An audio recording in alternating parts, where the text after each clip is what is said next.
Alhamdulillah. Wassalatu wassalamu ala Rasulillah Muhammad ibn Abdullah wa ala alihi wa sahbihi wa man wala. Subhanaka la ilma lana illa ma 'allamtana innaka antal alimul hakim. Rabbi shrah li sadri wa yassir li amri wahlul 'uqdatan min lisani yafqahu qawli, amma ba'du. Alhamdulillah. Sama-sama kita hormati, kita muliakan segenap keluarga besar dari Rumah Quran Umar bin Khattab dan juga Batik Bude selaku penyelenggara acara pada hari ini. Wabil khusus Kiai Haji Hanafi Usman, juga Ibu Made dan segenap keluarganya, Teh Rina serta segenap keluarganya, kita doakan semoga senantiasa dalam limpahan rahmat ridha Allah Subhanahu wa taala. Dipanjangkan umurnya, disehatkan badannya, dimudahkan urusannya, dimurahkan rizkinya, kabulkan hajatnya, dibahagiakan hidup dunia dan akhiratnya. Para pimpinan majelis ta'lim, para pimpinan pondok pesantren, para syarifah, para ustazah, serta segenap hadirat yang hadir di majelis ini, baik ibu-ibu, kakak-kakak, adik-adik, anak-anak. Kita doa bersama-sama semoga Allah Subhanahu wa taala senantiasa membahagiakan kehidupan kita. Semoga Allah Subhanahu wa taala melimpahkan rahmatnya kepada kita sekalian. Semoga kita semua dibahagiakan Allah, dilindungi Allah, diberkahi Allah, dirahmati Allah, disayangi Allah. Semoga Sya'ban kita jadi bulan yang penuh dengan keberkahan. Dan semoga Allah Subhanahu wa taala menyampaikan kita kepada bulan suci Ramadan, membantu kita untuk dapat melaksanakan puasanya dengan cara yang paling indah, untuk dapat mengerjakan ibadah malamnya di sepanjang bulan suci Ramadan, untuk dapat menghidupkan bulan suci Ramadan dengan ibadah yang paling diridhoi Allah Subhanahu wa taala, dengan cara yang paling diinginkan Allah Subhanahu wa taala. Amin ya rabbal alamin. Dan semoga kita semuanya senantiasa menjadi umat yang selalu mendapatkan keridhaan Nabi Muhammad, selalu menjadi umat yang disayang-sayang oleh Nabi Muhammad, dirindukan oleh Nabi Muhammad, disyafaati oleh Nabi besar Muhammad. Semoga kita semua menjalani kehidupan dengan bahagia, dikaruniai kematian dalam husnul khatimah. Kelak di hari akhirat Allah masukkan kita ke dalam surganya tanpa hisab, tanpa azab, birahmatika ya arhamar rahimin wa bijudika ya ajwadal ajwadin innahu waliyu dzalika wal qadir alaih. Karena sesungguhnya teman-teman sekalian, hidup tak bermakna kecuali jika mendekatkanmu pada surga. Duniamu gak ada artinya kalau tidak menjadikanmu hari demi harinya mendekatkanmu kepada ridha Allah Subhanahu wa taala, mendekatkanmu kepada kebahagiaan kelak di hari akhirat nanti. Saudaraku sekalian, seberapapun lamamu hidup di dunia, andai 100 tahun sekalipun, kelak ketika kamu sudah tahu panjangnya masa di kuburan, ketika kamu sudah tahu masa panjangnya hari kiamat, ketika kamu sudah menjalani masa antara peniupan sangkakala dari yang pertama hingga yang kedua, kalau kamu sudah merasakan beratnya masa hisab, beratnya padang mahsyar, beratnya timbangan amal, beratnya hari-hari kelak di akhirat nanti, kamu akan tahu betapa hidupmu di dunia ternyata hanya seperti sesaat belaka. Itu sebabnya Al-Habib Abdullah bin Alawi Al-Haddad mengatakan dalam salah satu ucapan beliau, ad-dunya sa'ah faj'alha ta'ah, ad-dunya sa'ah faj'alha ta'ah. Dunia hanya sesaat, jadikan ia sebagai ladang taat. Duniamu hanya sesaat, jadikan ia sebagai tempatmu untuk mengerjakan ketaatan. Nabi Muhammad SAW mengatakan kepada Sayyidina Umar bin Al-Khattab alaihi ridwanullah, yang Darul Quran ini, pondok Quran ini dinamakan atas nama beliau. Nabi Muhammad SAW berpesan kepada Sayyidina Umar bin Al-Khattab, seseorang dengan hati yang senantiasa mengarah kepada akhirat. Sayyidina Umar dipeseni oleh Nabi Muhammad, ya Umar, kun fid dunya ka'annaka abir sabil. Ya Umar, kun fid dunya ka'annaka abir sabil. Wahai Umar, ingat-ingatlah, kamu di dunia hanyalah seorang musafir. Kamu di dunia, wahai Umar, hanyalah seorang musafir yang sedang berhenti sejenak di tengah perjalanan panjang untuk mengambil bekal-bekal menjadi perbekalan untuk sisa perjalanan panjangmu nantinya. Dunia bukan tujuan, ia hanyalah sesaat di perjalananmu mengumpulkan sebisa mungkin bekal untuk kamu bawa menuju tujuan yang sesungguhnya. Kita adalah musafir dengan surga atau neraka sebagai pemberhentian terakhir.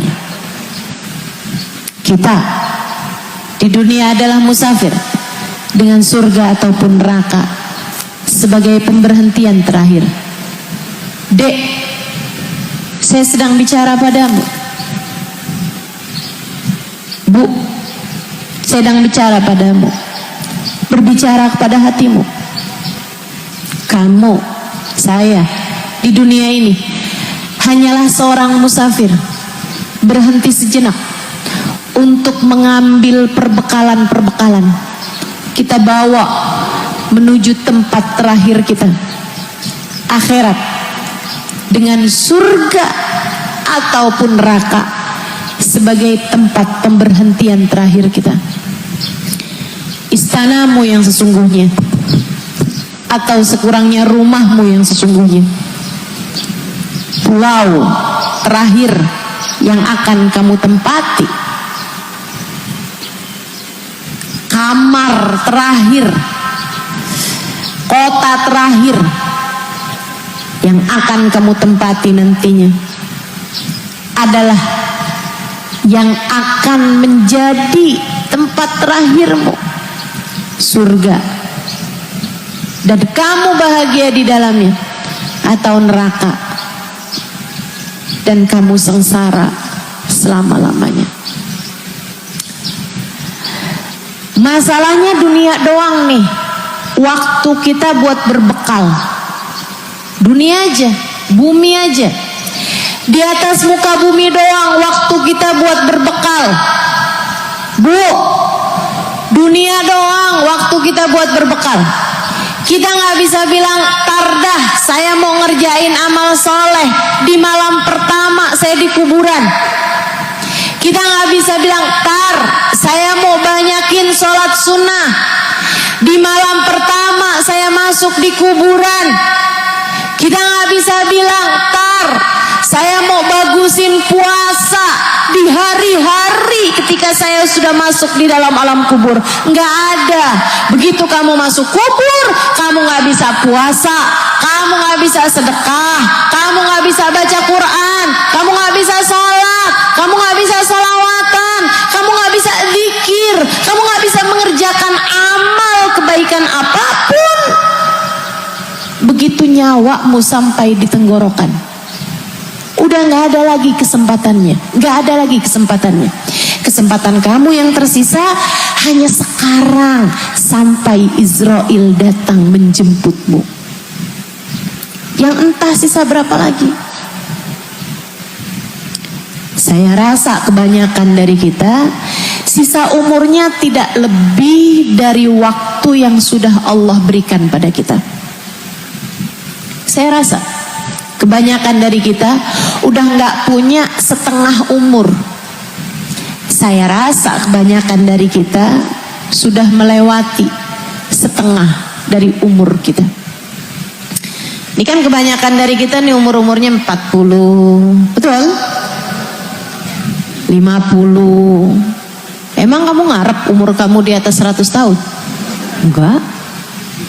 Saya rasa enggak. A'mar ummati ma baina 60 wa 70. Secara normal kebanyakan umur umatku, kata Nabi Muhammad, antara 60-70 tahun. Wa qalil man yujawiz 80. Dikit banget yang umurnya nyampe di atas 80 tahun. Dikit, kata Nabi Muhammad. Dikit. Bu, guru saya bilang, kalau umur kamu udah di atas 70-an tahun, teman kamu yang meninggal udah lebih banyak daripada teman kamu yang hidup. Bener banget. Betul gak? Ya Allah, Bu, ini kalau secara umum kita meninggal dunia di waktu yang secara umum. Belum lagi, Bu, zaman sekarang musim mati mendadak. Betul? Banyak orang meninggal muda-muda. Betul? Kita nggak tahu nih. Dan Bu, kita suka berpikir, Bu, bulan depan kita masih ada, tahun depan bahkan masih ada. Kita suka berpikir begitu. Bu, saya kasih tahu, yang meninggal dunia juga mikirnya tahun depan masih ada, tahu Bu? Tuh, yang pada meninggal dunia itu, mereka juga berpikir bahwa masih akan dapetin anaknya ngawinin, masih bakalan dapet nanti anaknya punya anak, dia bakalan dapet cucu. Masih berpikir semacam itu sampai ternyata ajal lebih dulu mendatangi mereka. Ibu-ibu sekalian, kalau semua yang kamu lakukan di dunia hanyalah untuk sekedar kesenanganmu, kebahagiaanmu di dunia, bekal yang mana yang akan kamu bawa untuk masuk ke dalam alam akhirat nanti? Kalau semua yang kamu lakukan di dunia hanya untuk sekedar mengejar dunia, yang mana bekal yang akan kamu bawa menuju akhirat? Kamu puasa cuman buat nurunin berat badan.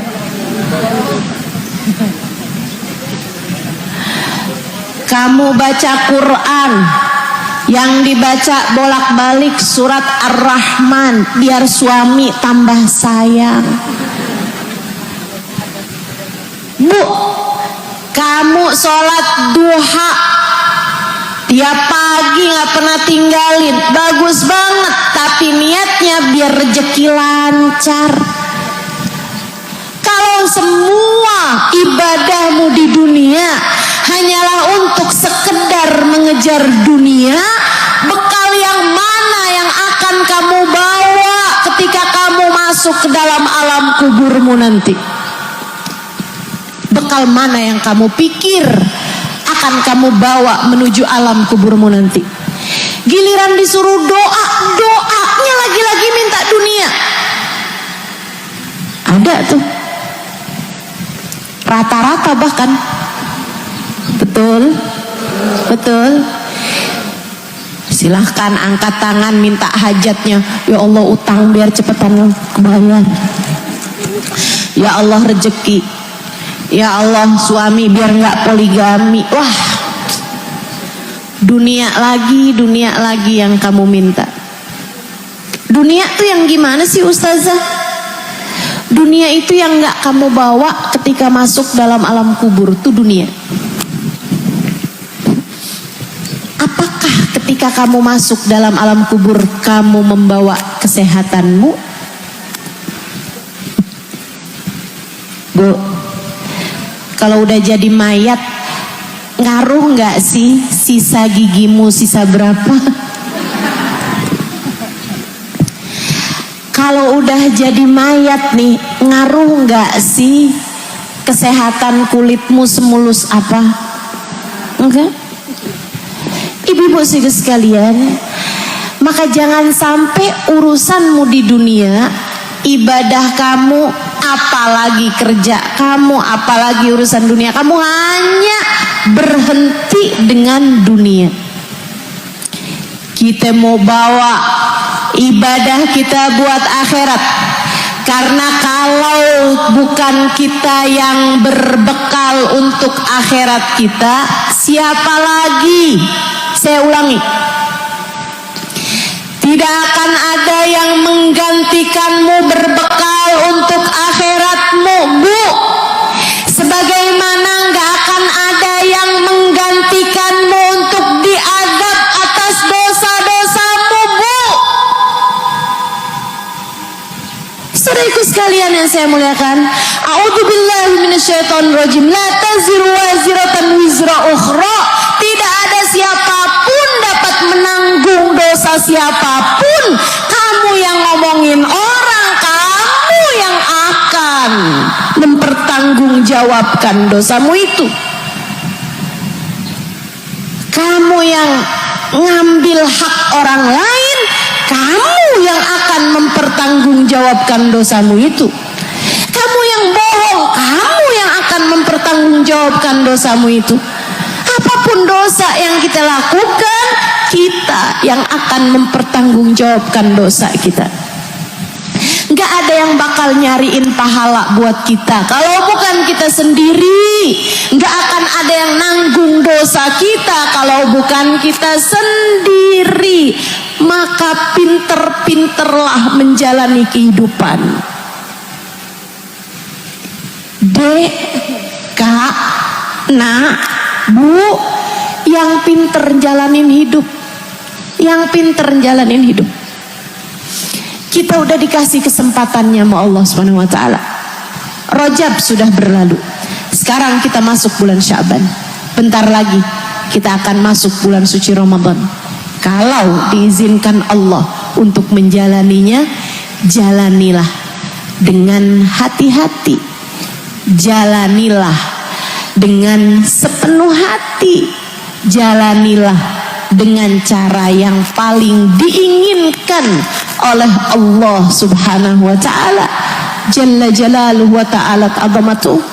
Ambil bekal sebanyak-banyaknya dari waktu-waktu mulia yang Allah Subhanahu wa taala siapkan untukmu. Ramadan bulan suci. Kita menyebutnya bulan suci Ramadan. Tapi Bu, Kak, Dek, Nak, tak ada makna dari kesucian Ramadan jika ia tidak dapat mensucikanmu. Kamu menyebutnya bulan mulia Ramadan. Tak ada arti dari kemuliaan Ramadan kecuali jika bulan Ramadan dapat memuliakanmu.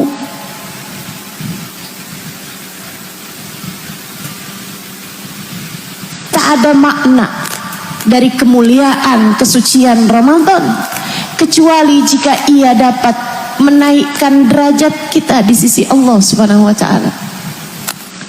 Maka yuk belajar kita buat bisa menaikkan nilai kita di sisi Allah Subhanahu wa taala di bulan suci Ramadan ini, insya Allah. Amin ya rabbal alamin. Saya sampaikan padamu, ingat-ingat ini. Selagi masih ada langit dan bumi, Ramadan masih akan selalu datang. Selagi masih ada langit dan bumi, Ramadan akan selalu datang lagi dan lagi. Tapi kedatangan Ramadan tidak peduli apakah kamu ada di atas muka bumi atau telah terkubur di dalamnya. Sekali lagi, selagi masih ada langit dan bumi, Ramadan masih akan selalu datang lagi dan lagi. dalam 12 bulan. Ramadan adalah bulan ke-9. Selagi masih ada langit dan bumi, Ramadan masih akan datang lagi. Tapi kedatangan Ramadan tidak peduli apakah kamu masih ada di atas muka bumi atau telah terkubur di dalam perut bumi. Maka siapa tahu ini adalah Ramadanmu yang terakhir. Siapa tahu ini adalah Ramadanmu yang terakhir. Bahkan kita pun gak pasti apakah Ramadan ini kita masih ada di atas muka bumi. Tapi kan udah deket. Kalau sampai umur kita ke bulan Ramadan ini, bisa jadi ini adalah Ramadan kita yang terakhir. Bisa jadi. Maka persembahkan Ramadan terindahmu. Persembahkan bekal semulia-mulianya bekal. Persiapkan setinggi-tinggi pahala agar semoga ketika dibagikan buku catatanmu untukmu, ketika dibagikan buku catatanmu untukmu di hari akhirat nanti, ada pahala Ramadanmu kali ini dapat membuatmu tersenyum di hari akhirat nanti. Amin ya Rabbal Alamin. Yuk belajar gimana caranya Ramadan kita menjadi bermakna. Ini kita nata hati nih sebelum bulan suci Ramadan. Siap-siapin diri nih menuju masuk bulan suci Ramadan. Kadang saya suka ditanya, Ustazah persiapannya Ramadan apaan Ustazah? Saya bilang, maksud kamu apa? Makanan-makanan udah siap Ustazah. Frozenan udah masuk kulkas belum nih Ustazah? Masya Allah Bu, bukan itu. Persiapan Ramadan kita tuh bukan itu Bu. Persiapan Ramadan kita bukan sekedar mukena baru, sejadah baru. Persiapan Ramadan kita bukan sekedar makanan-makanan yang kita persiapkan untuk buka berupa kurma, sirup dan lain sebagainya. Persiapan Ramadan kita bukan sekedar abon buat sahur. Apalagi tuh biasanya. Mau ada yang sahur Indomie. Baru ini saya dengar.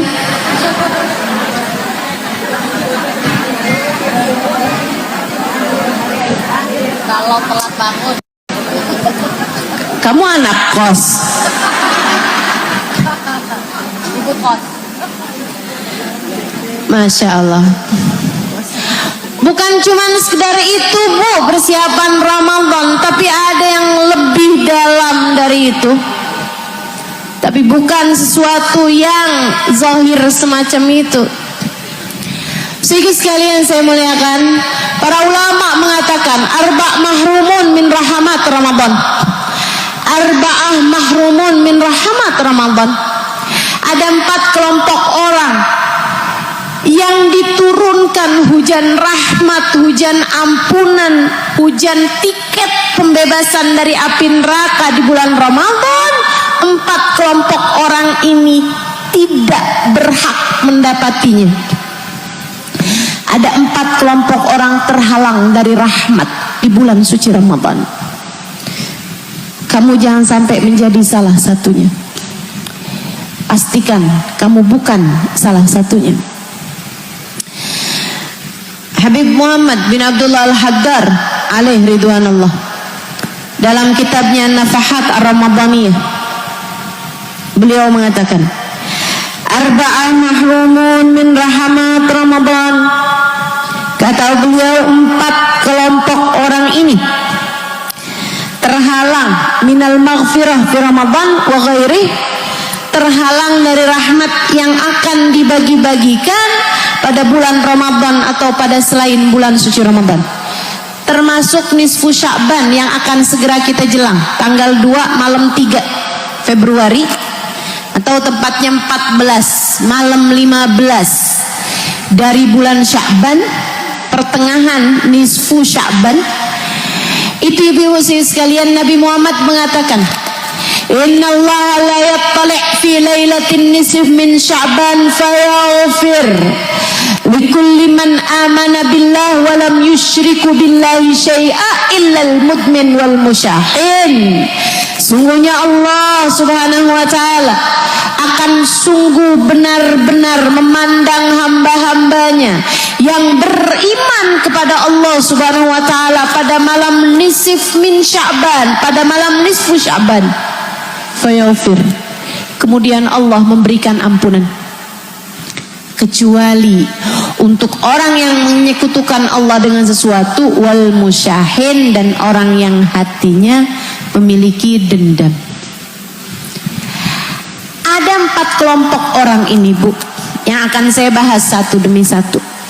Terhalang dari rahmat yang Allah Subhanahu wa ta'ala bagi-bagikan pada malam nisfu Sya'ban, pada malam bulan suci Ramadan, dan pada malam-malam yang lainnya.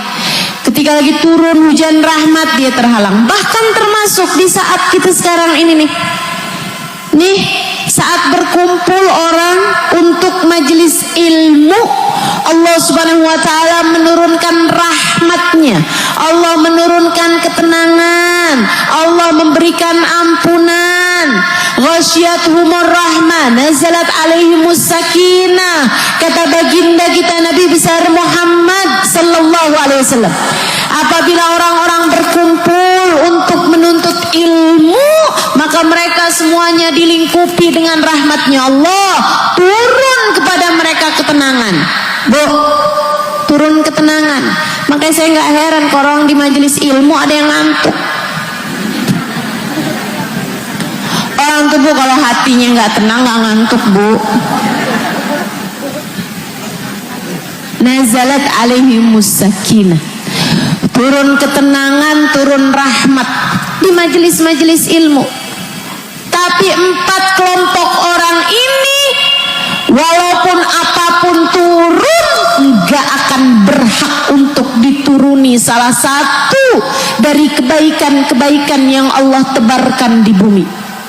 Rahmatnya Allah terhalang, ampunan Allah terhalang, karunia Allah terhalang, hidayah Allah terhalang, bahkan naudzubillah min dzalik, husnul khatimah pun terhalang. Ngeri. Jangan sampai kamu menjadi salah satunya. Jangan sampai kamu menjadi salah satunya. Siapa mereka? Yang pertama, al-aqli walidain, anak yang durhaka sama orang tuanya. Yang masih pada punya orang tua. Yang masih pada punya orang tua. Bulan Sya'ban, bulannya kamu sungguh-sungguh meminta keridhaan kepada orang tuamu. Yang serius minta ridhonya.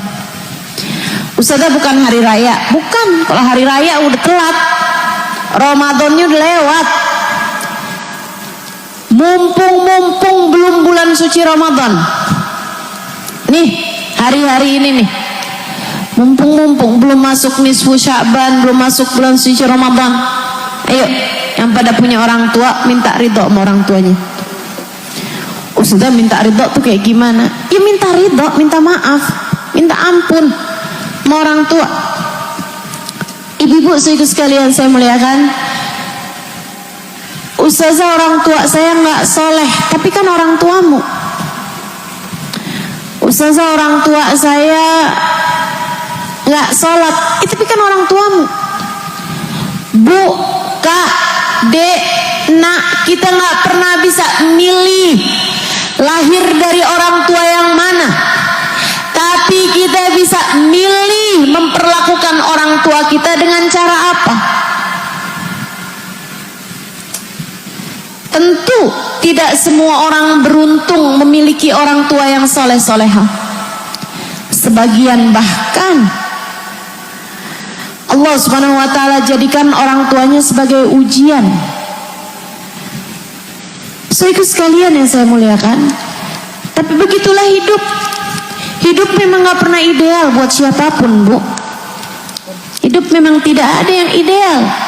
Tidak ada yang menjalani kehidupan dengan cara yang, tidak ada yang jatahnya dari hidup dunia ini semuanya sempurna, maksimal, ideal. Gak ada. Gak ada. Ada yang diuji dari orang tuanya, ada yang diuji dari suaminya, ada yang diuji sama anaknya, ada yang diuji dari keluarganya, ada yang diuji dari dirinya, ada yang diuji dengan kemiskinan, ada yang diuji dengan urusan kesehatan. Semua orang mendapatkan ujiannya masing-masing. Percayalah saya. Maka siapapun orang tuamu, masih ada di atas muka bumi ini bulan Sya'ban, bulannya kamu meleburkan hatimu, minta maaf, sebab bagaimanapun ridha Allah fi ridhal walidain wa sukhtullah fi sukhtil walidain. Ridha Allah terletak pada keridhaan orang tua, murka Allah pun terletak pada kemurkaan orang tua.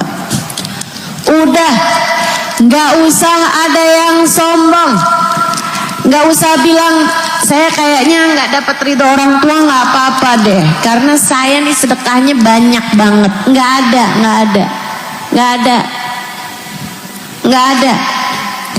Saya kayaknya gak apa-apa gak dapat ridho orang tua,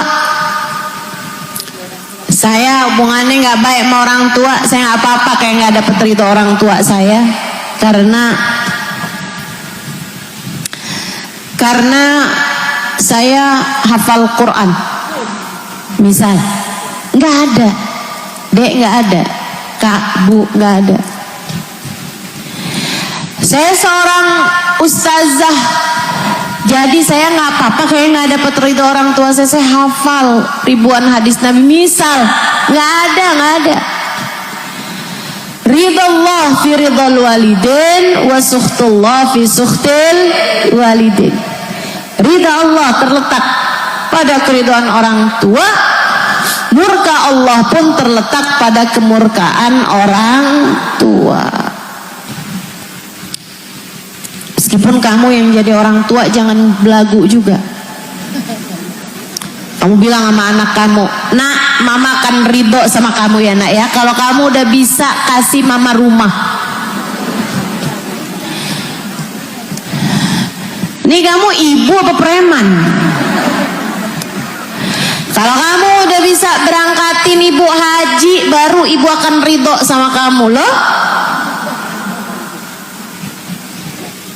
Kamu ibu menebar kasih sayang, ada surga di bawah telapak kakimu, bukan malah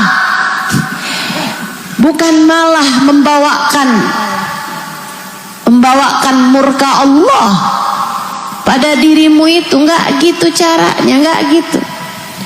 Justru ketika Nabi Muhammad bilang al-jannatu tahta aqdamil ummahat, surga berada di bawah telapak kaki ibu, kamu sebagai seorang ibu mestinya mikir, adakah surga di bawah telapak kaki saya? Kenapa anak-anak saya malah nggak betah kalau deket saya? Bu, surga itu betah loh, Bu. Surga itu nggak ada orang nggak betah di surga, Bu. Jadi kalau kamu ngerasa kenapa anak saya kagak ada yang betah kalau deket sama saya, bisa jadi selama ini bukan surga yang ada di bawah telapak kakimu, melainkan na'udzubillah. Ayo minta ridho sama orang tuanya sebelum masuk bulan suci Ramadan. Minta ridho sama orang tuanya. Jangankan kita dengan ibadah yang ala kadarnya ini. Udah deh Bu, saya udah tahu siapa kamu. Gak usah sok-sokan, Ustaz sembarangan aja. Ustazah bilangin ibadah saya ala kadarnya, Ustazah gak tahu berapa banyak rokaat tiap malam saya. Emang berapa? Berapa emang? Udah deh Bu, saya tahu. Kayak kamu nih saya tahu dah. Kita emang gak jauh-jauh beda, 11-12 kita mah. Saya tahu. Ibadah kita ala kadarnya. Ibu-ibu sekalian, ini jangankan kayak kita Bu. Ada sahabat Nabi sholat berjamaah sama Nabi, pergi perang barengan sama Nabi. Ibu-ibu sekalian, namanya Alqamah. Ibu pernah dengar itu kan? Pernah dengar Bu? Ya udah kalau gitu saya nggak jadi cerita. Udah pernah dengar? Saya belum ustazah. Saya lupa ustazah. Kalau gitu yang ingat silakan cerita sama yang lupa. Bu, ada sahabat Nabi namanya Alqamah. Sahabat yang beneran seperti yang tadi saya sampaikan, sholat barengan Nabi, kebayang kayak apa jadi santrinya Nabi. Sahabat Nabi itu Bu artinya santrinya Nabi. Khairul Qurun kata Nabi Muhammad, sebaik-baik generasi, semulia-mulia orang, semulia-mulia manusia adalah para sahabat-sahabatnya Nabi kita Muhammad sallallahu alaihi wasallam. Pergi perang Bu barengan sama Nabi. Ibu kebayang modelan kayak kita nih, kagak ada yang kuat kalau disuruh diajakin perang. Betul gak Bu? Ngelihat darah udah teriak-teriak. Ya Allah, ya Allah. Ini disuruh hadir pengajiannya yang ngeliatin jam loh, jam berapa ya kelarnya ya? Kenapa emang lapar? Saya ini dari tadi nih kayak mau pingsan nih. Kenapa belum sarapan? Saudaraku sekalian saya muliakan, ini para sahabat baginda kita Nabi besar Muhammad dengan ibadah mereka yang seperti gunung Uhud pahalanya. Segitunya ada seorang sahabat Nabi Muhammad lagi sakaratul maut Bu, ruhnya gak keluar-keluar. Akhirnya tanyakan kepada baginda kita Nabi Muhammad, ya Rasulullah, Alqamah lagi sakaratul maut tapi ruhnya gak keluar-keluar Rasul. Ada orang tua gak? Ada ibunya ya Rasulullah, mintain ridho sama ibunya. Nabi Bu, Nabi Rasulullah memandang dengan wahyu, faham urusan. Nabi enggak doain, Nabi enggak langsung syafaatin. Sahabat saya syafaatin, enggak gitu Nabi. Nabi melihat dengan cahaya Allah sehingga Nabi ngerti urusannya.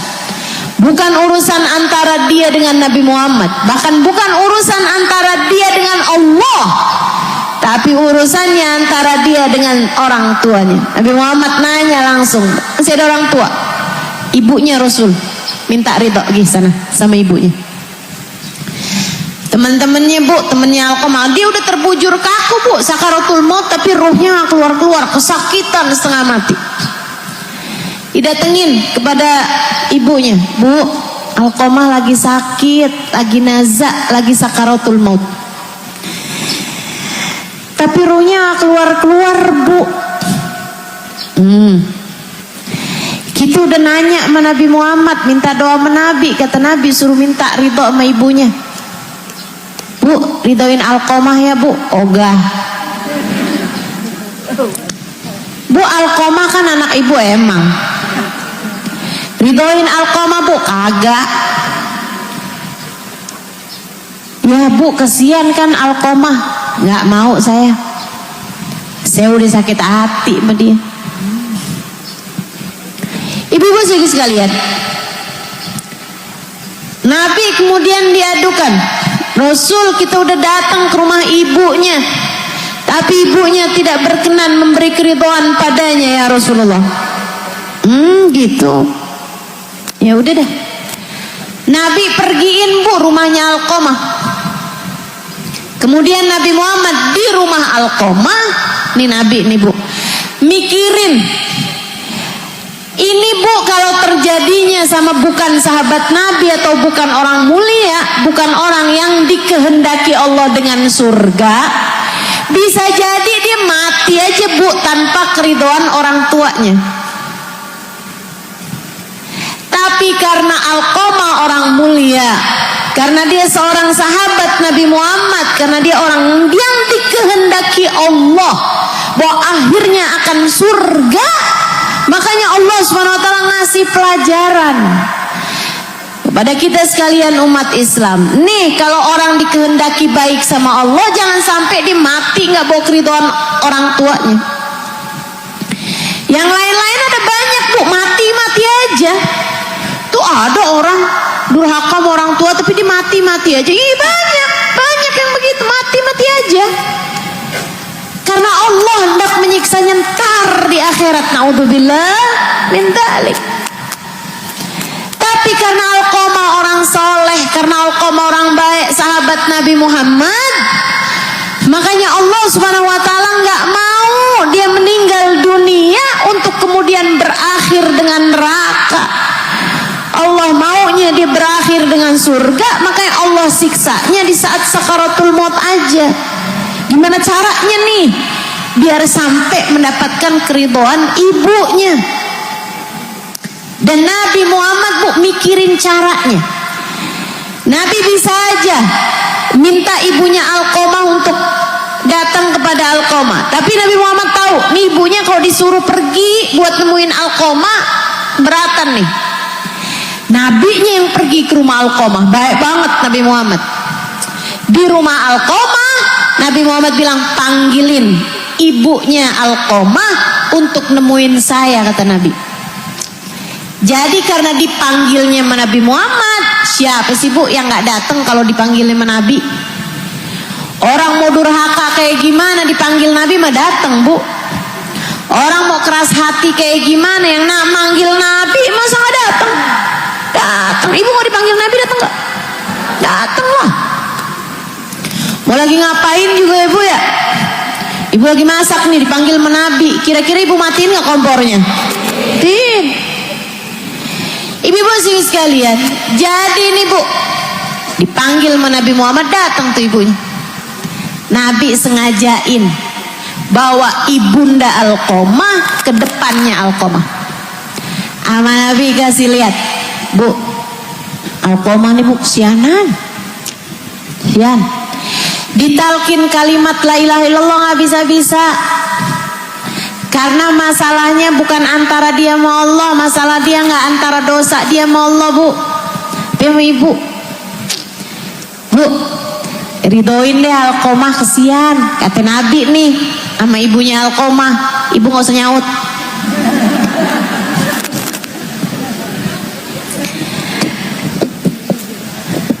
Ridoin bu ya, kata Nabi. Ibunya Alqamah bilang begini, saya terlanjur sakit hati Rasul. Sama Nabi bu digali, emang Nabi luar biasa. Orang tuh ibu-ibu sih sekalian, kalau ada yang kayak sakit hati, kesel, depresi atau suatu hal lah dalam kehidupan dia gitu, itu memang bu sebaiknya punya teman bercerita. Kita nih dalam hidup disuruh loh bu buat nyari temen. Sebab kadang-kadang beban kehidupan tuh kalau ditanggung sendirian terasa berat. Ada pepatah, ada ungkapan mengatakan kalau kamu pengen jalan cepet, jalan sendirian aja. Tapi kalau kamu ingin melakukan perjalanan panjang biar lebih ringan, berjalanlah bersama-sama. Perlu punya temen. Ini pondok pesantren Tahfizul Quran. Kalau sendirian ngerjainnya nggak bisa, harus ada temennya. Harus ada temen buat ini, temen buat itu, baru bisa jalan. Segala-gala kebaikan-kebaikan nih bu nih. Saya mau bikin majelis, nggak bisa kalau saya sendirian. Siapa yang dengerin? Harus ada orang lain. Harus ada yang bikin ini, harus ada yang nyiapin itu, baru bisa jalan kalau dikerjakan dengan bersama-sama. Nabi bu karena tahu nih si ibu ini marah, kesel, Nabi kemudian cari tahu emang gimana sih bu Alqamah, kok ibu sampai segitu sakit hatinya. Bukan dalam rangka kepo, Kita kadang-kadang nih, kalau ada orang lagi kesel-keselan sama suaminya, kita gali dalam rangka pengen tahu, akhirnya disebarin aibnya. Waduh, bahaya tuh, bahaya, hati-hati. Kalau ada teman kita ceritain tentang aib suaminya atau aib saudaranya, jangan cerita-cerita sama orang lain. Itu namanya orang yang gak amanah, ya Bu ya. Ceritanya orang sama kita itu Bu amanah. Ceritanya teman kita kepada kita amanah. Mungkin buat dia nyari solusi atau sekurangnya buat melegakan hati, Ibu. Jangan kemudian dibongkar-bongkar, dibuka sana, buka sini. Itu salah satu dari ciri-cirinya munafik. Apabila berbicara dia bohong, apabila mendapatkan amanat dia khianat. Ibu-ibu sekalian yang saya muliakan, jadi Nabi menggali cerita ibunya Alqamah bukan dalam rangka mau bergunjing atau mau mengadu domba, bukan, tapi justru malah untuk membuat ibunya Alqamah terluahkan emosinya. Emosi itu memang sebaiknya diluahkan. Ibu harus belajar untuk itu, terutama ibu-ibu yang muda-muda nih, yang punya anak kecil, punya anak masih balita, anak umur SD kalau enggak gitu. Nah Bu, kalau ngelihat anaknya sedih, anaknya nangis, jangan ibu bilang, jangan nangis nak, jangan yang amat sih lo, jangan gitu. Tapi digali emosinya. Kamu kenapa sayang? Lagi pengen nangis? Iya deh, nangis dulu deh, ntar kalau udah cerita sama mama ya. Gak apa-apa Bu, anak laki nangis cengeng, jangan gitu Bu. Ibu jangan larang anak lakimu buat menangis. Ibu harus tahu Nabi Muhammad tuh cengeng. Nabi Muhammad nangisan. Nabi Muhammad sering nangis, para sahabat sering nangis. Sayyidina Umar bin Khattab nih, yang pondok pesantren ini diberi nama dengan nama beliau, Sayyidina Umar bin Khattab. Orangnya nangisan, dengerin Quran beliau nangis, diceritain tentang akhirat beliau nangis. Nggak apa-apa, nggak apa-apa. Saudariku sekalian yang saya muliakan, hanya sebab nangisnya aja yang harus kita naikkan mutunya. Jangan hanya sekedar nangis karena merasa tersakiti, itu mah nangisnya anak kecil. Nangis mengkhawatirkan nasibmu di akhirat, harus kamu tangisi. Nangis meminta ampunan kepada Allah, harus kamu lakukan. Saudara sekalian saya muliakan, Ramadanmu menjadi lebih bermakna kalau di dalam Ramadan tersebut terdapat banyak tangisan, linangan air matamu, mengkhawatirkan nasibmu di akhirat nanti, mengkhawatirkan hubunganmu dengan Allah SWT, mengkhawatirkan dosa-dosamu yang kamu khawatirkan menjadi penghalang atas dirimu dengan surga. Sehingga sekalian, Nabi tanyain, emang kenapa Bu Alqamah? Rasul Alqamah nih dulunya sebelum dia kawin, Rasul anak berbakti sama saya. Habis dia kawin tuh Rasul segala-gala buat istrinya, dia sampai lupa sama saya. Para istri, jangan sampai kamu menjadi penghalang baktinya suamimu kepada ibumu. Masa mau ama anaknya kagak mau mak-maknya? Bu, jangan khawatir, jangan takut kalau suamimu memberi kepada ibumu kamu gak dikasih. Jangan, dukung, dorong, tenang. Apalagi kalau kamu punya anak-anak Bu, tenang. Siapa yang mendorong suami untuk berbakti kepada ibunya, kamu akan lihat nanti anak kamu, yang laki maupun perempuan, akan mudah untuk berbakti kepadamu. Dan siapa istri yang suka menghalangi suami untuk berbakti kepada ibunya, jangan salahkan siapa-siapa. Kalau kamu punya anak nanti, akan ada menantu yang menghalangkan anakmu untuk berbakti kepada dirimu. Kama tadin tudan, sebagaimana kamu berbuat kamu akan dibalas. Birru aba'akum tabirrukum abna'ukum. Berbaktilah kalian kepada orang tua kalian, kalian akan mendapati anak-anak kalian berbakti kepada kalian. Begitu kata Nabi kita Muhammad sallallahu alaihi wa ala alihi wa sahbihi wasallam. Ibu, kata Nabi, tapi nih Alqomah kesianan sekarang, udah sakaratul maut. Maafin aja deh Bu, maafin.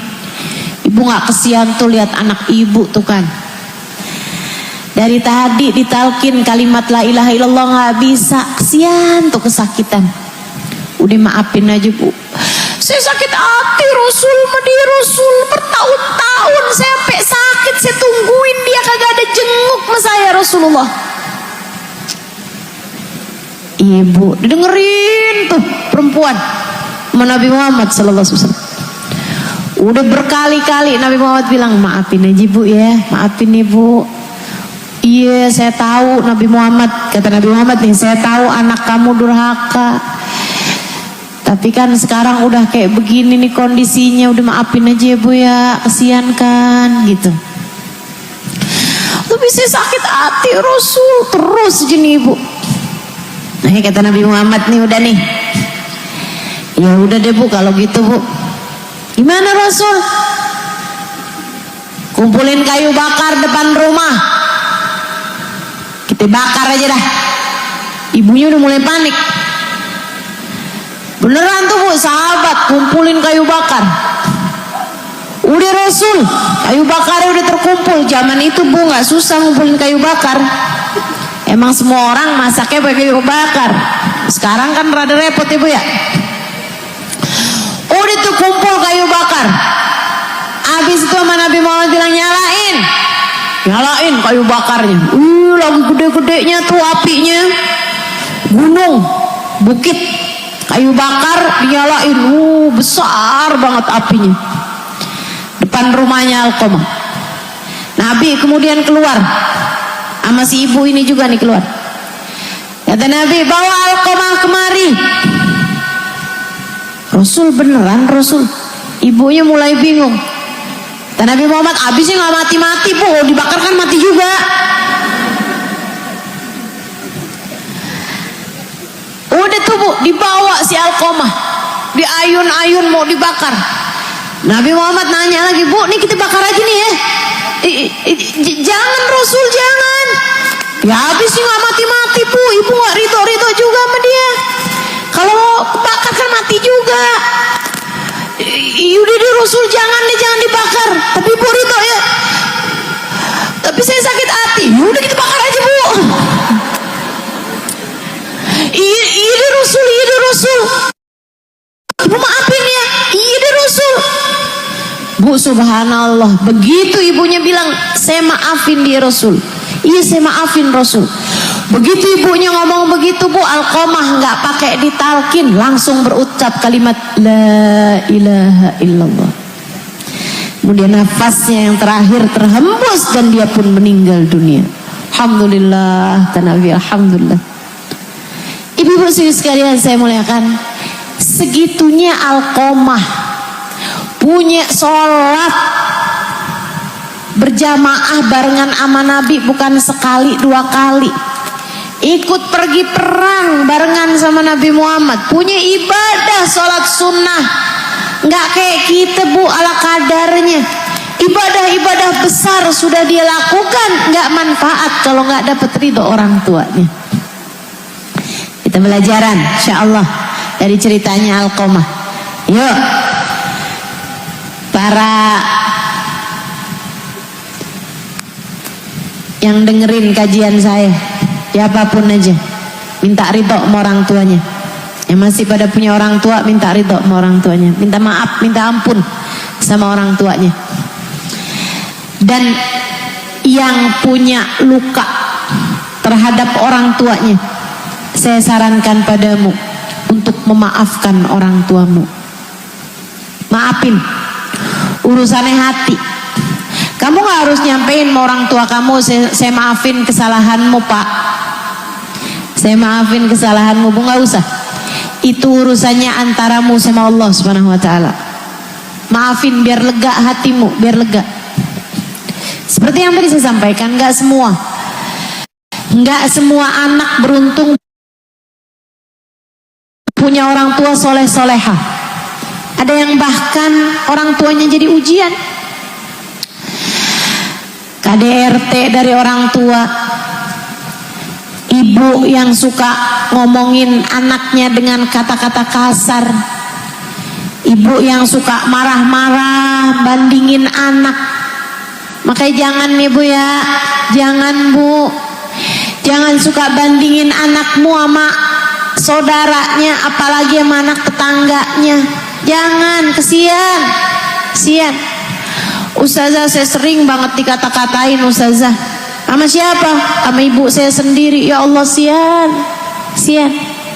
Kamu sebagai orang tua mestinya jadi sarana Allah memberikan kasih sayang kepada anak-anakmu. Kamu seharusnya jadi kepanjangan Allah memberikan rahmat dan kasih sayang kepada anak-anakmu. Kamu yang seharusnya paling deras kasih sayangnya kepada anakmu. Kamu ibunya, dari rahimmu ia bermula. Rahimmu adalah anakmu dititipkan kepadamu. 9 bulan ia di sana bu, bernafas dengan hembusan yang sama denganmu. Ibu-ibu sekalian, masa kamu gak sayang sama dia? Sayang kan pasti. Halo? Sayang gak sama anak? Sayang. Kamu udah sayang sama dia bahkan dari sejak dia berada dalam rahimmu. Ibu-ibu sekalian yang saya muliakan, kamu melahirkannya dengan separuh nyawamu, bertaruh nyawa kamu melahirkannya. Bagaimana mungkin kamu gak sayang? Kamu masih ingat kan rasanya ketika pertama kali kamu mendekap anakmu? Ayolah, sayangi anak, ridhoi anak. Kalau anak bikin salah 1-2 hal, bu, nggak ada anak nakal bu, yang adalah anak kurang kasih sayang dari orang tua, sehingga mereka kemudian mencarinya, mengejarnya, mengemisnya dengan cara-cara yang salah. Saya kasih tahu, nggak ada anak nakal, nggak ada anak nakal. Yang ada adalah anak yang kurang kasih sayang dari orang tuanya, kemudian mencarinya dengan cara yang salah. Mereka mengejar kasih sayang tersebut bukan dengan cara-cara yang benar. Yaitu akhirnya jadi nakal. Saudariku sekalian yang saya muliakan, yuk yang ridho sama anak, yang ridho sama anak, yang gampang ngasih keridoan sama anak. Rahimallahu mra'an, kata Nabi Muhammad, semoga Allah kasih rahmat kepada para orang tua yang memudahkan anak mendapatkan keridoannya. Yang gampang ngasih ridho sama anaknya, insya minta maaf sama anak, minta maaf. Nah kalau ada anak yang terluka atas sikap orang tua, atas perilaku orang tua, saya juga sarankan padamu untuk meleburkan kesalahan orang tuamu kepadamu. Luruhkan, gugurkan, tanggalkan dari dalam hatimu itu. Kamu sampaikan kepada Allah, ya Allah, saya punya orang tua tidak sempurna. Ya Allah, Saya punya orang tua banyak bikin salah sama saya. Ya Allah, saya sebagai anak seharusnya disayangi orang tua saya, malah melakukan kekerasan kepada saya, mukulin saya, ngatain saya, melukai perasaan saya. Ya Allah, tapi saya tahu ya Allah, orang tua saya berbuat seperti itu kepada saya karena juga sebelumnya orang tuanya berbuat yang sama padanya. Ya Allah, tapi saya kepengen Ramadan saya jadi Ramadan yang bermakna, dan Ramadan orang tua saya juga biar jadi Ramadan yang berarti bagi mereka. Ya Allah, saya maafkan semua kesalahan orang tua saya pada saya, maka ampunilah dosa-dosa mereka ya Allah, ampunilah dosa-dosa mereka ya Allah. Doakan orang tuamu. Kamu yang mungkin di waktu kecil ayahmu pernah mengusirmu atau tidak mengakuimu sebagai anakmu, atau kekerasan apapun, baik kekerasan fisik maupun verbal, pernah pukul kamu, pernah nampar kamu, atau apapun aja, maafin kesalahan orang tua. Dan sebagai orang tua, kamu maafin kesalahan anak-anakmu, agar datang Ramadan kamu tidak termasuk dari kelompok orang yang terhalang dari rahmat Allah di bulan suci tersebut. Insya Allah.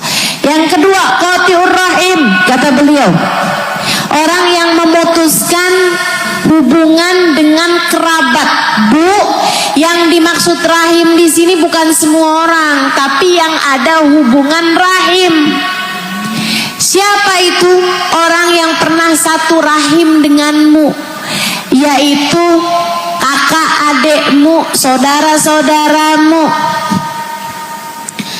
Kamu gak perlu terhubung sama semua orang, gak perlu. Kamu hanya perlu untuk tidak putus hubungan dengan orang serahim denganmu. Jangan salah pemahaman ya. Kadang-kadang nih ustazah, bulan Ramadan ustazah, saya diundang reunian buka bersama dengan teman sesama SMA. Gimana ya ustazah, kalau saya hadir saya takutnya ketemu sama mantan pacar zaman SMA ustazah, saya nggak mau ketemuan sama dia. Soalnya masalahnya rumah tangga saya lagi berantakan nih ustazah. Saya kalau ketemu sama mantan takutnya nyesel kawin sama yang sekarang. Takut terjadi CLBK, cinta lama. Cinta lama belum kelar. Tapi ustazah, kalau saya nggak datang saya takutnya mutusin hubungan silaturahmi. Lah bu, bukan rahmimu itu, bukan kerabatmu itu. Justru yang dimaksudkan dengan silaturahmi itu adalah sama kakak, sama adik. Itu kamu nggak boleh putus hubungan. Kamu nggak boleh putus hubungan sama kakakmu, sama adikmu, dan juga sama anak-anaknya kakak adikmu yang kamu nggak batal wudhu sama dia. Siapa aja tuh? Saudara kita, ponakan kita, sama paman bibi kita yang kita nggak batal wudhu kita sama dia. Itu namanya rahim. Al-akrabul akrab, tentu saja sama saudara itu diutamakan. Sama saudara kita diutamakan. Jangan sampai kita bikin hajatan yang lain-lain diundang, saudara kita sendiri kagak diundang. Itu nggak boleh. Itu namanya memutuskan hubungan silaturahmi. Yang itu yang harus kita jaga. Istilahnya orang Betawi, jangan kematian obor. Ibu ya, kalau di sini apa namanya tuh? Sama juga. Ibu-ibu sekalian yang saya muliakan, jagain kekerabatanmu. Lagi pula ya bu ya, kalau bukan saudara kita yang nyayangin, siapa lagi? Kesian kesian. Kita boleh deket sama orang lain, sahabatan, sama teman ini itu boleh tentu saja. Tapi sama saudara kita tuh jangan nggak sayang sama saudara. Jangan sampai urusan warisan, rebutan, akhirnya bikin kita nggak baik sama saudara kita. Saya sih Bu ibarat kata nih, saudara saya ada yang mau ngerebutin warisan, saya kasihin Bu. Kalau saya, kenapa gitu? Harta bisa dicari, saudara nyarinya di mana? Harta masih bisa kita cari, tapi saudara kita Bu, di mana lagi? Saudara kita ya dia itulah. Maka ibu-ibu sekalian, jangan jahat sama saudara, yang baik sama saudara, jangan putus hubungan sama saudara. Nih, mumpung belum masuk bulan suci Ramadan, kalau ada yang bermasalah sama saudara, Bu, baian. Enggak ada yang begitu penting untuk kamu jadikan alasan sebagai putusnya hubungan antaramu dengan saudaramu, antaramu sama kakak ademu. Jangan leburkan hati, bagusin hati, tata hatimu. Udah maafin aja kesalahannya saudara kita tuh, maafin aja. Ustazah saya mau udah maafin, Ustazah dianya Ustazah yang nggak mau. Ya udah minta maaf. Saya udah datang, Ustazah udah minta maaf sama dia, nggak dimaafin juga, bawa martabak.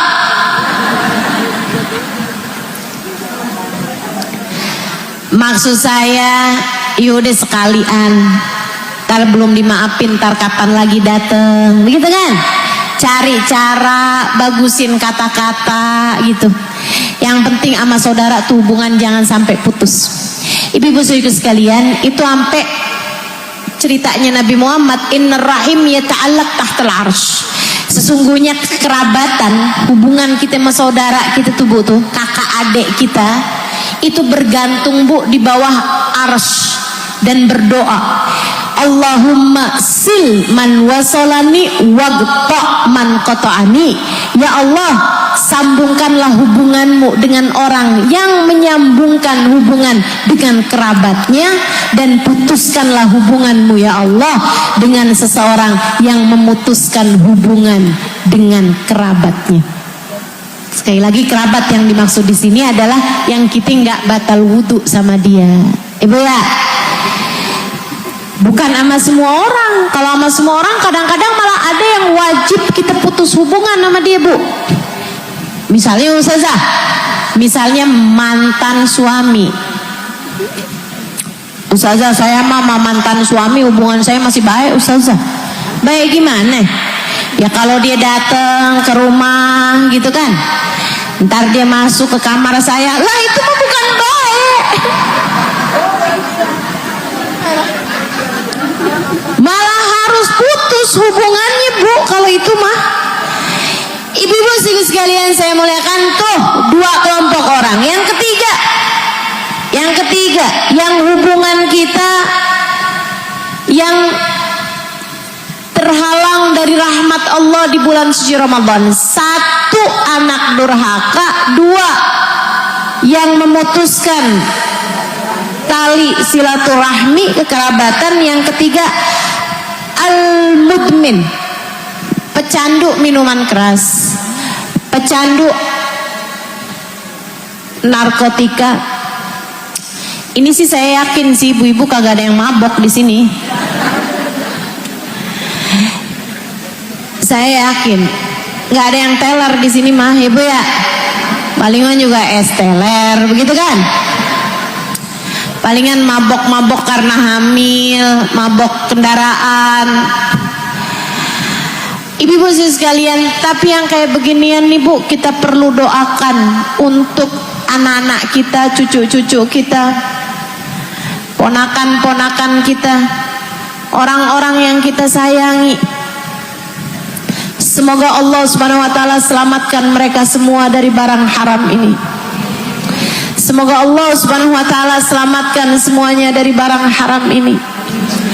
Ibu sekalian, karena serem banget ya Bu ya kalau dengerin berita-berita tuh kan. Mudah-mudahan Allah selamatkan semuanya insyaallah, amin ya rabbal alamin. Amin ya rabbal alamin.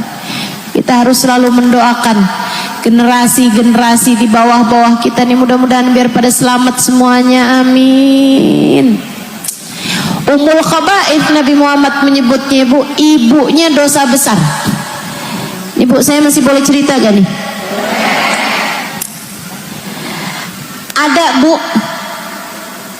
seorang perempuan kayak janda naksir sama ada seorang pemuda. Satu hari bu, dia dagangan, si pemuda ini nih suka lewat-lewat bawa barang dagangan gitu. Akhirnya dibilang sama dia, yuk naik. Dikirain sama pemuda ini si tante ini nih, janda ini mau beli dagangan dia. Dia udah semangat aja tuh naik ke atas. Nyampe di atas bu, ditutup-tutup sama dia apartemennya, rumahnya ditutup-tutup sama dia. Habis itu terus digodain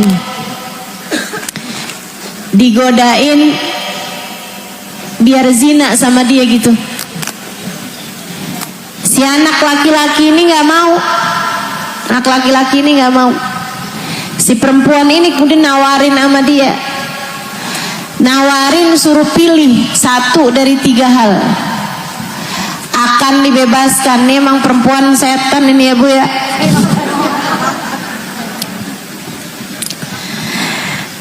Ngapain coba anak muda bebas digangguin sama dia, godain. Kalau bukan setan apaan bu namanya bu?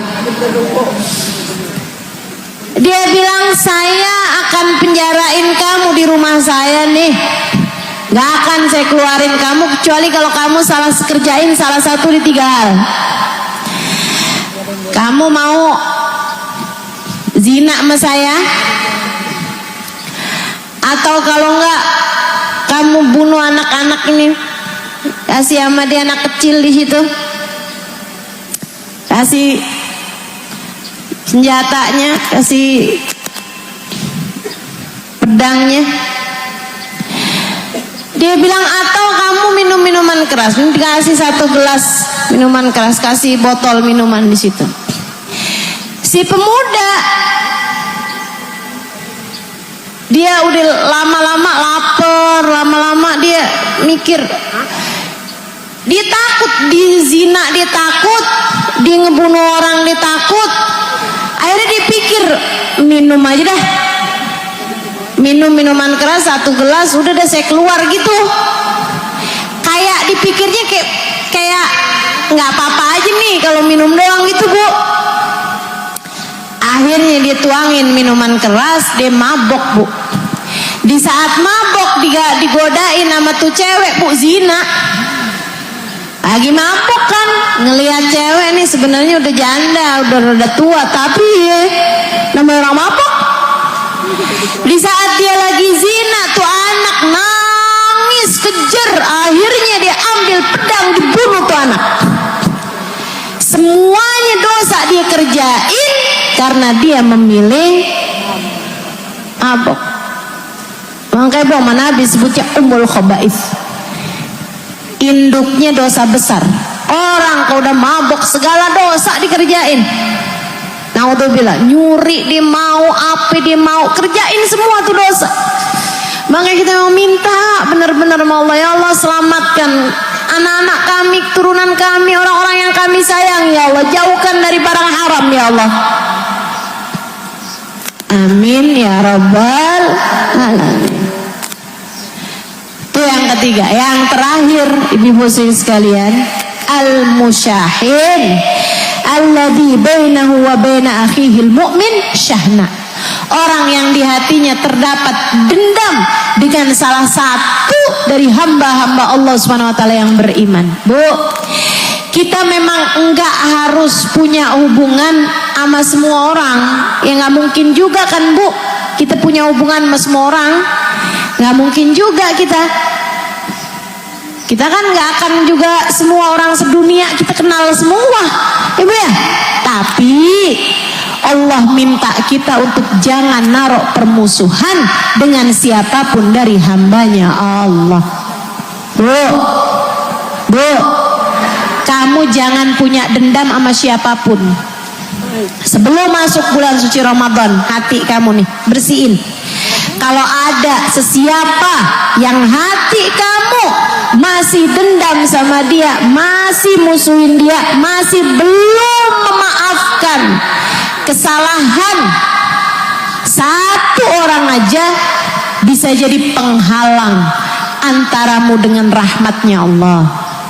Maka yuk, sebelum masuk bulan suci Ramadan, tanyakan hatimu, adakah sesiapa yang kamu belum memaafkan kesalahan orang tersebut? Siapapun, mau itu tetangga, mau itu teman zaman SMA, mau itu perempuan yang godain suami kamu.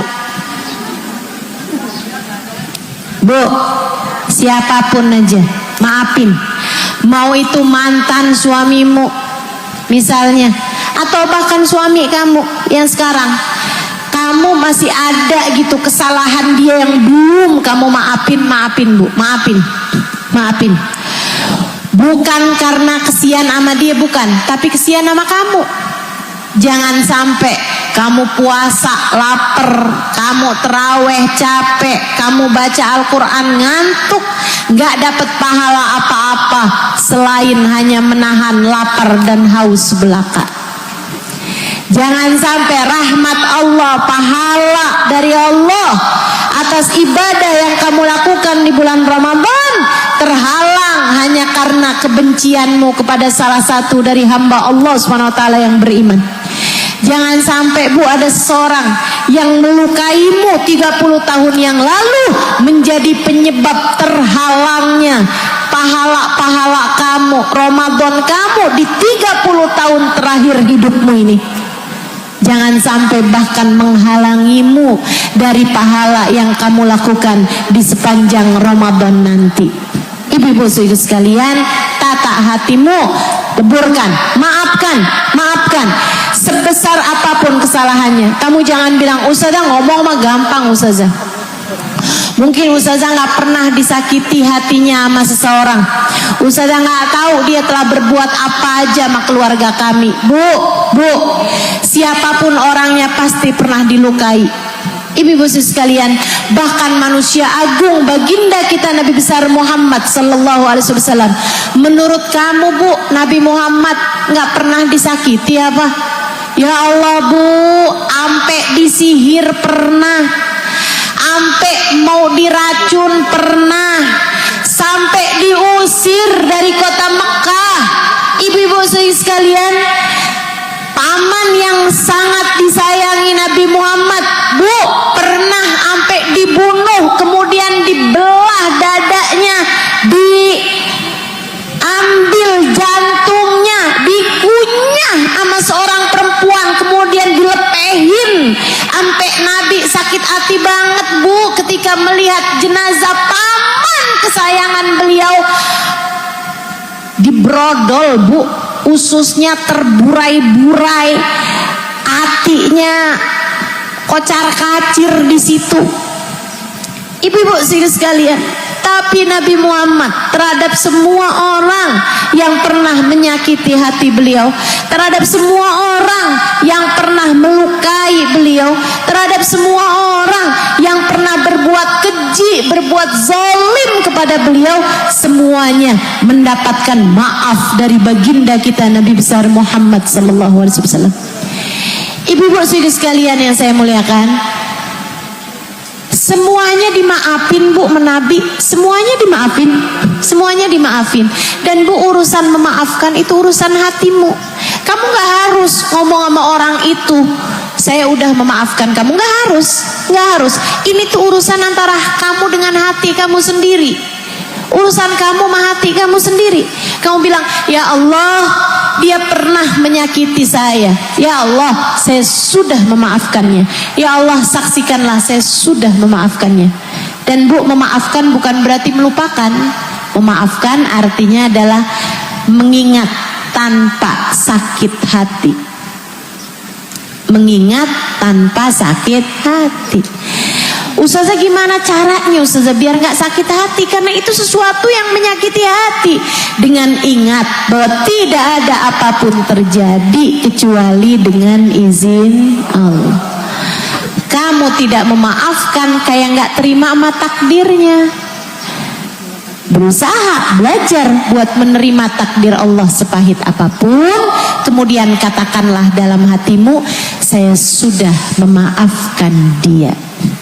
Saya sudah memaafkan dia. Karena saya tahu ya Allah, tak ada apapun terjadi kecuali dengan izinmu. Semua yang terjadi adalah bagian dari takdir yang harus saya jalani. Ya Allah, saksikanlah saya sudah memaafkan dia. Dia memang pernah berbuat keji, dia pernah mendolimi, dia pernah melakukan hal-hal yang menyakitkan hati. Tapi ya Allah, saya sudah memaafkan dia sebagai bagian dari takdir yang harus saya jalani. Begitu ibu-ibu sekalian, paham sampai sini? Paham sampai sini? Yuk belajar buat memaafkan kesalahan orang, siapapun saja orangnya. Belajar untuk menata hati sebelum masuk bulan suci Ramadan, sehingga semoga semua yang dijanjikan pada bulan Ramadan nanti berhak untuk kita mendapatkannya. Insya Allah, rahmat Allah, karunia Allah, ampunan Allah, semoga Allah SWT memberikannya kepada kita di bulan suci Ramadan nanti. Rabbana taqabbal minna innaka antas samiul alim, tub alaina innaka antat tawwabur rahim. Bifadli subhana rabbika rabbil izzati amma yasifun, wa salamun alal mursalin, walhamdulillahi rabbil alamin. Rabbana taqabbal minna innaka antas samiul alim, tub alaina innaka antat tawwabur rahim. Fadli subhana rabbika rabbil izzati amma yasifun, wassalamun alal mursalin, walhamdulillahi rabbil alamin. Semoga dapat kita amalkan.